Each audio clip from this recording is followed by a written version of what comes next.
What's up, T-Bolts? This is Mr. Davis. Today you can see I am repping Andrew Softball, so go Andrew Softball. Welcome to Advisory for week 2 of our 3-part series, and we are going to talk about emotion regulation today. Before we do so, though, we get fully into the material that we're going to be going through, let's just think about week 1. So we talked about self-awareness and reflection. And you may remember that we talked about this acronym called SWOT, right? Which is strengths, weaknesses, opportunities, and barriers. And this week in week 2, we have an opportunity to learn about emotion regulation skills and learn more about ourselves and hopefully build strengths and qualities in ourselves that we then embody different emotion regulation skills. But that requires practice. So let's talk a little bit about this term emotion regulation. What in the world does that mean? Well, we're human, right? So sometimes we feel very stressed or anxious. Maybe we feel anger. Maybe we feel guilt. We experience different emotions in our day, and all of those things are normal. But there is credibility in the fact that it affects stuff. Sometimes it affects our ability to focus in the classroom. It affects how we interact with others throughout our day. And so in order for us to have a successful day, sometimes we need to disrupt that emotion dysregulation by trying a strategy or a skill that can help us feel a sense of calm. Something as simple as taking 2 breaths in and a long breath out like this. And repeating, that skill in itself helps to calm our nervous system, and that's actually proven. Now, I have 4 social workers that are going to teach us more about emotion regulation skills. The first one that we're going to go through is 5, 4, 3, 2, 1, which is an awesome grounding activity or grounding skill. The next one is 4 square breathing, which I used to do before volleyball games.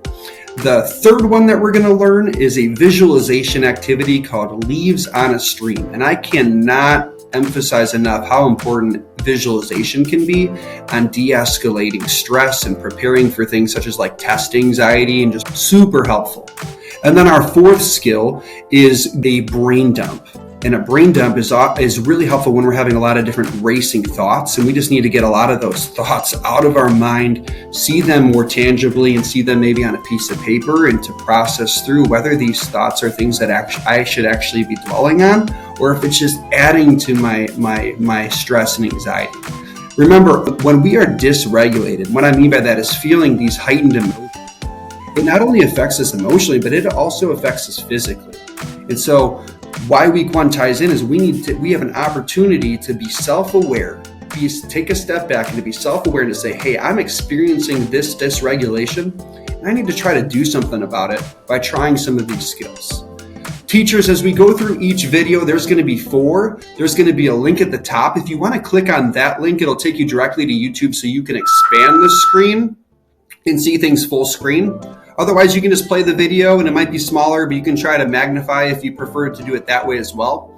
Additionally, for the first 3 videos, there is going to be a bottom link where you can click on that after you play the first video in order to practice the exercise. So please do that for the first 3 videos because practice is important. Once we go through that, there's going to be some questions at the end. I encourage all advisories to answer those questions. That's going to give us some great feedback from you guys to figure out what you learned, what you feel would be most successful to you, and maybe what we can teach you in the future.